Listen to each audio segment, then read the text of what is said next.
पड़े आज सखियों के पाले पाहुन धनुइया।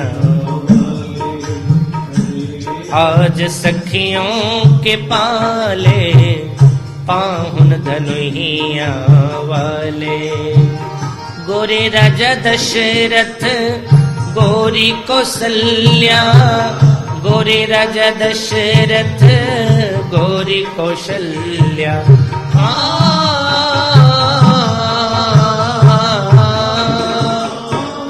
गोरे राजा दशरथ गोरी कौशल्या, गोरे राजा दशरथ गोरी कौशल्या, गोरी कौशल्या। आप भय कैसे काले हैं, आप भय कैसे काले, पड़े आज सखियों के पाले पाहुन धनुइया। और इतने पे भी नहीं छोड़ा। अयोध्या आणि मिथिलाचं एक जुनं नातं आहे। अयोध्येच्या झुमकी घाट या परिसरामध्ये मिथिला निवासी राहतात आणि हे निवासी प्रभू श्री रामाची पूजा अर्चा करताना त्यांच्या विरुद्ध काही कठोर शब्दांचा प्रयोग करतात, त्यांच्या विरुद्ध राग व्यक्त करतात आणि ह्या कठोरतेमध्ये, या शब्दांमध्ये एक मृदुलताही असते। ही मृदुलता असते, स्नेह असतो, एक वेगळा भाव असतो। पण मिथिलाचे निवासी प्रभू श्री रामाला का अशा प्रकारे कठोर शब्दांचा वापर करून राग व्यक्त करतात हे जाणून घेण्यासाठी मी ह्या परिसरात आलो आहे। माझ्यासोबत महाराज प्रभंजननाथ जी आहेत। ये आपसे मैं जानना चाहूँगा महाराज जी कि मैंने कहीं अयोध्या में जब मैं कवरेज कर रहा था तो मुझे पता चला कि झुमकी घाट पे मिथिला निवासी हैं जो राम जी को कोसते हैं, उनके प्रति प्यार के भाव के साथ नाराज़गी व्यक्त करते हैं। और जैसे हम सबको पता है कि मिथिला से ही प्रभु श्री राम सीता माता को लेके आए थे अयोध्या में, तो ये परंपरा क्या है हमारे दर्शकों को आप बताना चाहेंगे? गणेश जी, ये कोसना नहीं है, वस्तुतः प्रेम है। जैसा कि जो उपासना पद्धति से जुड़े हुए हैं उन्हें ज्ञात है कि भगवान की उपासना के 5 पद्धति कहे गए हैं, जिसमें है दास्य भाव, सख्य भाव, श्रृंगार भाव और भ्रातृत्व भाव। तो यहाँ की जो उपासना है वो वस्तुतः श्रृंगार भाव की उपासना है। हम सब किशोरी जी को अपनी बहन मानते हैं कि किशोरी जी हमारी बहन है। आप कहोगे कि ये जब आप उनकी बहन हो तो आपको तो जनकपुर में रहना चाहिए था, अयोध्या में क्यों आप आ गए? वस्तुतः जब किशोरी जी का विवाह हुआ है भगवान श्री राघवेंद्र के साथ में, तो किशोरी जी की अवस्था उसमें बहुत छोटी है। 6 वर्ष की अवस्था है किशोरी जी की और 15 वर्ष के हमारे सरकार हैं, राघव सरकार। तो विवाह करके जब यहाँ आया गया तो फिर छोटी बच्ची हैं तो अकेले कैसी रहेंगी। तो इनकी जो सहेलियाँ हैं, सखियाँ, जिनको अष्ट सखियाँ कही गई हैं, नाम कहा गया है, हेमा, क्षेमा, चंद्रकला, चारुशिला इत्यादि जो सखियाँ हैं वो सब साथ आई हैं। आप अयोध्या का कवरेज कर रहे हो और बड़ा सुंदर लगा कि कम से कम आपके माध्यम से दर्शकों को यह पता चल सके कि अयोध्या में राम जन्मभूमि रामलला के साथ कितने और संबंध रखने वाले अयोध्या में विराज रहे हैं। देखें, आपने बहुत सुंदर कार्य किया है, उसके लिए मैं एबीपी को धन्यवाद देता हूं। तो वस्तुतः अगर आप भौगोलिक दृष्टिकोण से देखें तो जो राम की पैड़ी से लेकर के श्री राम जन्मभूमि का पथ गया है, जिसे राम पथ धर्म पथ कहा जा रहा है, उसके दाहिने तरफ और सरयू के बीच की जगह उन अष्ट सखियों को दे दिया था भगवान ने, जो सीता माता के साथ आई थी और वो यहीं रहती थी। इससे क्या हुआ कि मायका और ससुराल का दोनों का भाव, दोनों का सुख किशोरी जी को यहाँ प्राप्त हो रहा है और भगवान राघवेंद्र को भी अपना घर और ससुराल भी यहीं साथ मिल जा रहा है। तो एक तो हमारा ठाकुर जी से शिकायत कहो, प्रेम कहो कि हमारे प्राण धन, हमारे प्राण वल्लभ श्री किशोरी जी को वो लेकर के चले आए। तो आप बोलो कि आपके प्राण को कोई ले करके जाएगा तो थोड़ी बहुत तो उससे ईर्ष्या होगी, नाराज़गी होगी ना। तो आज भी हम, और परंपरा यह है कि गाली का मतलब है कि प्रेम। आज भी अगर ससुराल में देखा जाए तो आप देखना अधिकतर रिश्ते स से ही प्रारंभ होते हैं। सास, ससुर, साला, साली, सरहज, साढ़ू, जितने भी है तो सरसता है वहाँ पर। और सरसता का सबसे बड़ा उदाहरण होता है, वो होता है गाली। गाली अगर संसार में कहीं दी जाए तो लोग लड़ने के लिए उतारू हो जाते हैं, लेकिन अगर ससुराल में गाली न दी जावे तो वो दुल्हा लड़ने को उतारू हो जाता है कि मुझे गाली क्यों नहीं दी। प्रेम भाव है, उनको लगता है कि प्रेम दिया जा रहा है यहाँ पर। और हम सब बहुत ठाकुर जी को मनाने के लिए, कभी कभी अगर ठाकुर जी किसी कारण के उदास हो जाते हैं तो उनको हंसाने के लिए भी ठाकुर जी से कहते हैं कि सरकार, गाली के रूप में कहते हैं कि सरकार आपकी बहन बड़ी विचित्र है। अच्छा, आपको पता है कि राम जी की एक बहन है? नहीं। मैं दर्शकों को बता दूं कि भगवान श्री राघवेंद्र की एक बहन है और जिनका नाम शांति है। और हम ठाकुर जी से कहते हैं कि सरकार आपकी बहन इतनी प्यारी है, इतनी सुंदर है कि संसार का कोई ऐसा व्यक्ति नहीं है, चाहे स्त्री हो चाहे पुरुष हो, सब उनको चाहते हैं। आपसे मैं पूछता हूं, आप राम जी की बहन को चाहते हो या नहीं चाहते हो? और दर्शकों को भी बताऊं कि क्या कोई ऐसा दर्शक है जो राम जी की बहन यानी शांति नहीं चाहता हो? शांति सबको चाहिए। तो हम जब ठाकुर जी को ये कहते हैं कि सरकार आपकी बहन को तो पूरी दुनिया चाहती है, तो भगवान को मुस्कुराहट आ जाती है।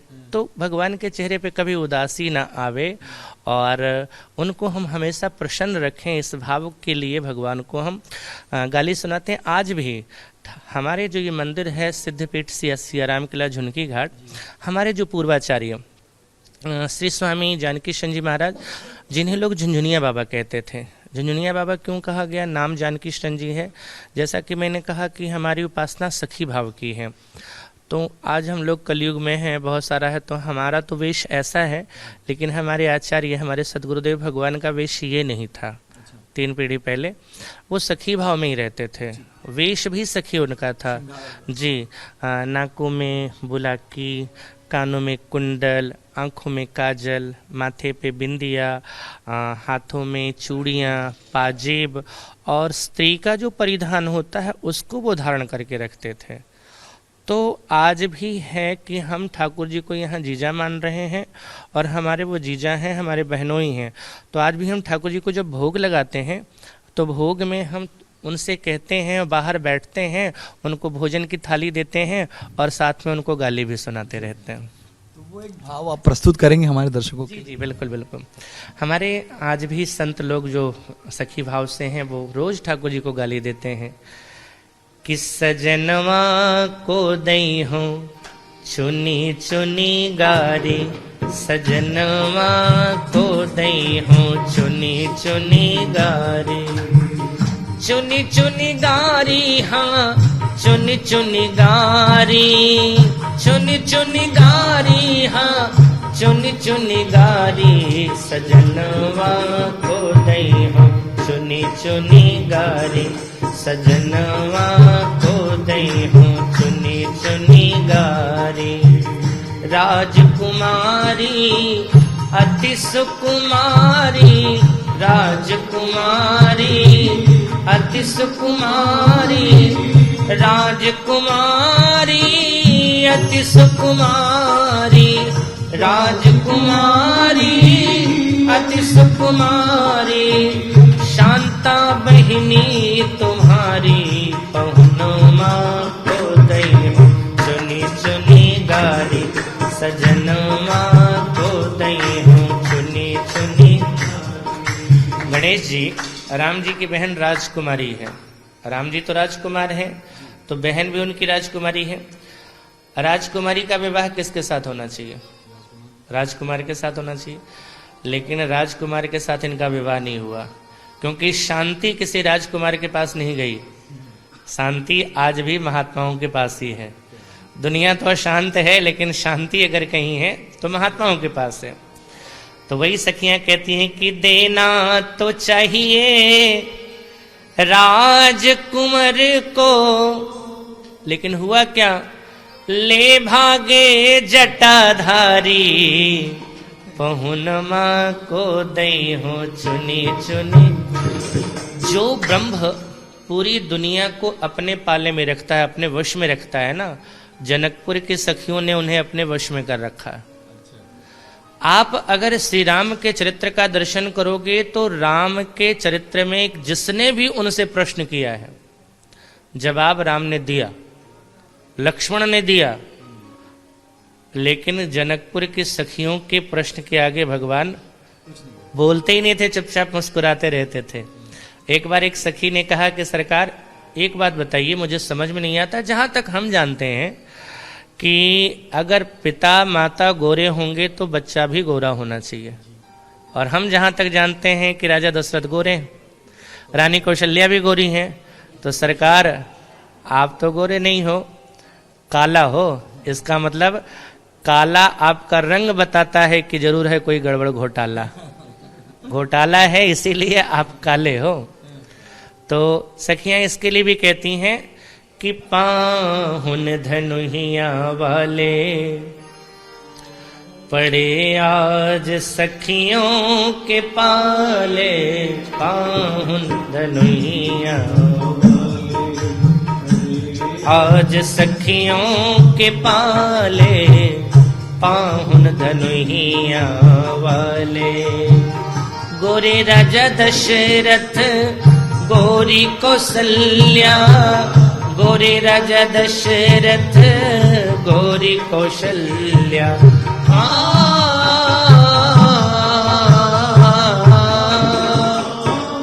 गोरे राजा दशरथ गोरी कौशल्या, गोरे राजा दशरथ गोरी कौशल्या, गोरी कौशल्या।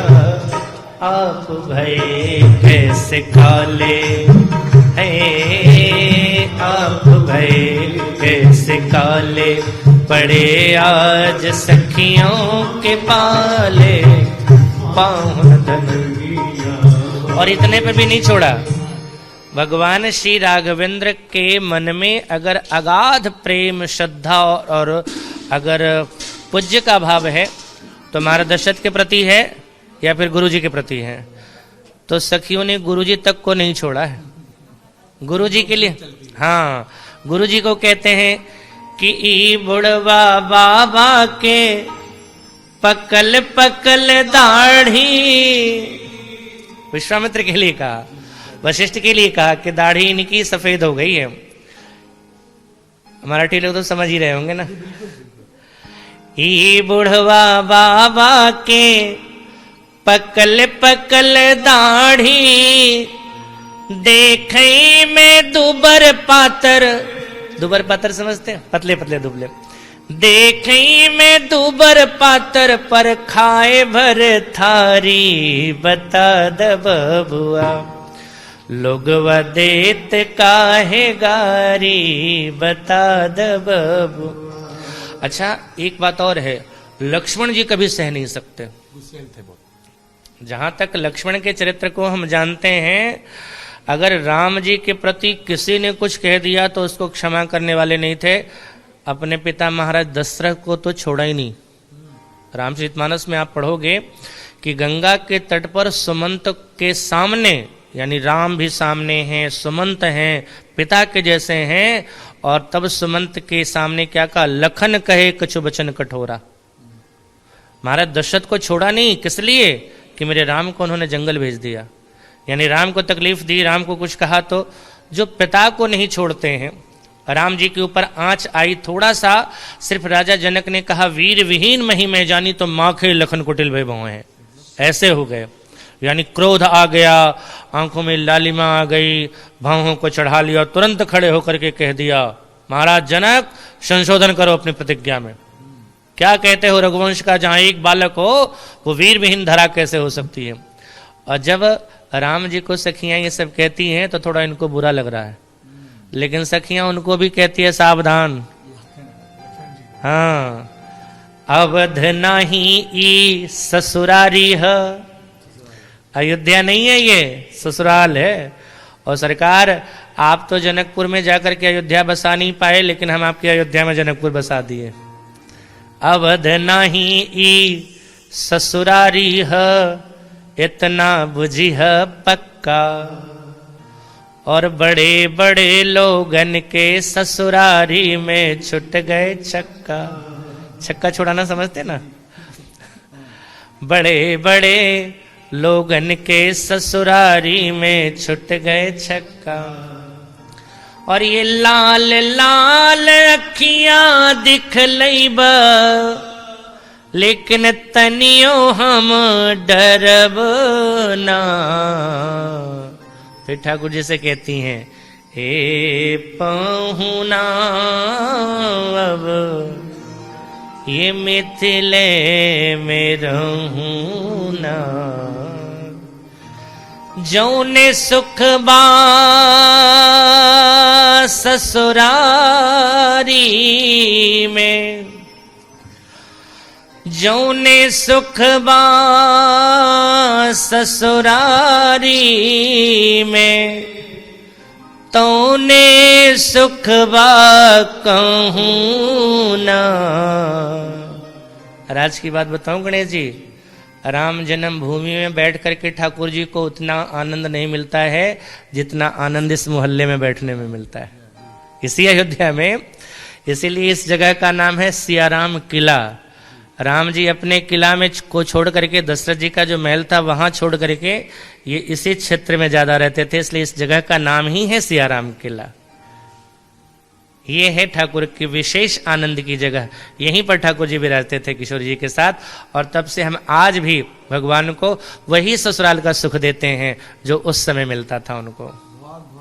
महाराज जी, आपका बहुत अद्भुत जानकारी आपने दी हमारे दर्शकों के लिए।